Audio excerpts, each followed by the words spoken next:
Katulad ko rin ba kayo na ganito ang senaryo na kapag lumimot na isang bagay at naupo ay hindi na nga agad makabalik sa pagkakatayo dahil nga sa sobrang sakit ng tuhod ko. Eto nga ang idinadaing ko sa araw-araw simula nung mga anak ako ay ang dami ko na nga nararamdaman sa katawan lalong-lalo na itong tuhod ko. Buti na nga lang at na-discover ko itong si Mustika Dewa na inirecommend sa akin ng tiyahin ko na napakagaling daw sa arthritis.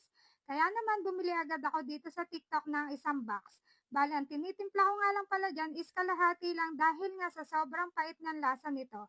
Ang pinaka-main ingredients nga nito ay ang ginger at ito nga pala ay herbal na napakaraming benefit sa katawan. Nung tinignan ko nga ang reviews nito mga mara ay napakagaling nga nito sa matataas ang cholesterol, arthritis, asthma, mataas ang sugar at lalong-lalo na ang insomnia.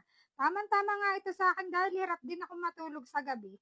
Kaya mga mare, kung meron din kayong nararamdaman na kagaya ng nararamdaman ko ay i-check nyo na ang Yellow Basket.